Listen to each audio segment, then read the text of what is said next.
Supreme কোর্টে DGP Rajib কুমারের জামিন বাতিলের মামলা 6 বছর বাদে কেন জামিন খারিজের আবেদন? সুপ্রিম কোর্টের প্রশ্ন সিবিআইকে। আগে আদালত অবমাননার মামলার শুনানি হোক, পরে আগাম জামিন বাতিলের মামলার শুনানি হবে। সিবিআই অফিসাররা রাজীব কুমারকে জিজ্ঞাসাবাদ করতে গিয়ে হেনস্থা হন, বলেন সলিসিটর জেনারেল তুষার মেহতা।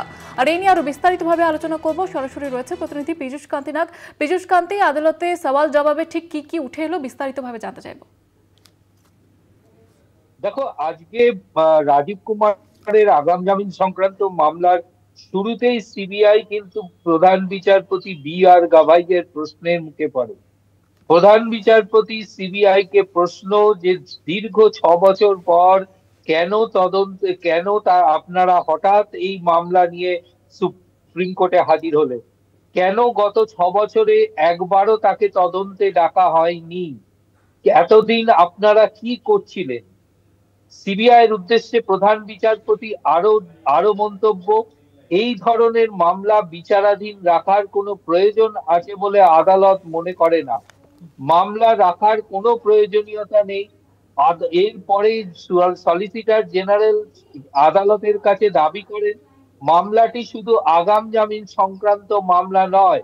আগাম জামিন সংক্রান্ত মামলায় তারা যদি আদালত যদি মনে করে, তাহলে তা কিন্তু সেই আগাম জামিনের আবেদন যে খারিজের যে আবেদন সিবিআই জানিয়েছে তা মঞ্জুর নাও করতে পারে।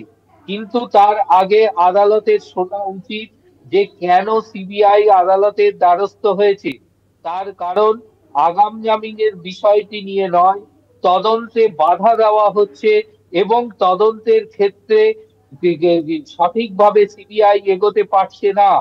সিবিআই অফিসাররা এই অফিসারকে জিজ্ঞাসাবাদ করতে গিয়ে তারা হেনস্থার সম্মুখীন হন, তাদেরকে স্থানীয় পুলিশ দ্বারা হেনস্থা করা হয়, এমনকি তাদেরকে থানায় পর্যন্ত নিয়ে যাওয়া হয়, এমনটাই দাবি করেন তুষার মেহতা।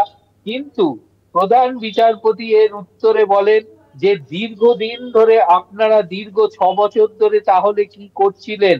কেন দীর্ঘ 6 বছর ধরে এই মামলা বিচারাধীন অবস্থায় ফেলে রেখে দিলেন? এবং দীর্ঘ 6 বছর পর আজ হঠাৎই বা কেন আপনাদের মনে হলো এই মামলার শুনানির বা বিচারের প্রয়োজন রয়েছে? যদিও রাজীব কুমারের আইনজীবী বারবার তিনি দাবি করতে থাকেন যে আজ যে সলিসিটর জেনারেল যে অভিযোগ করছে তা সঠিক নয়। এর আগে রাজীব কুমার সুপ্রিম কোর্ট থেকে রক্ষা কবচ পেয়েছিলেন এবং সুপ্রিম আদালতের নির্দেশে তাকে জিজ্ঞাসাবাদ করা হয়েছে। শিলংয়ে প্রায় 44 থেকে 40 ঘন্টা জিজ্ঞাসাবাদ হয়েছে। তারপরে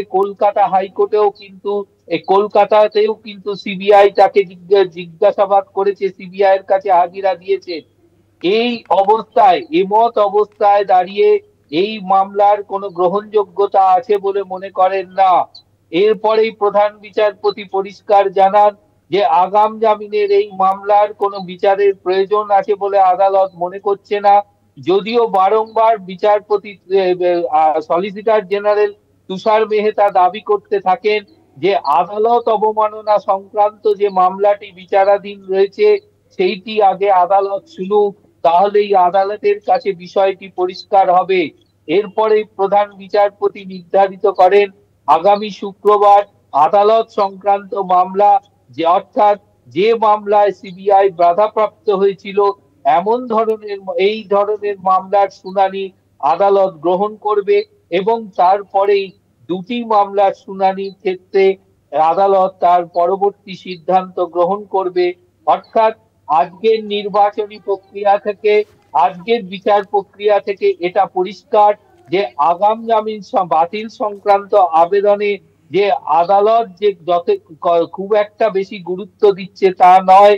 তবে তুষার মেহতার দাবি মেনে আদালত অবমাননা অর্থাৎ সিবিআই যে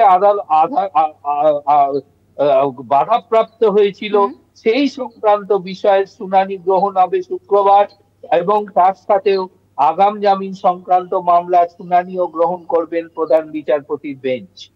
ধন্যবাদ জানাবো তোমাকে পীযূষ কান্তি। আমাদের সঙ্গে সরাসরি ছিলেন আমাদের প্রতিনিধি পীযূষ কান্তি নাগ।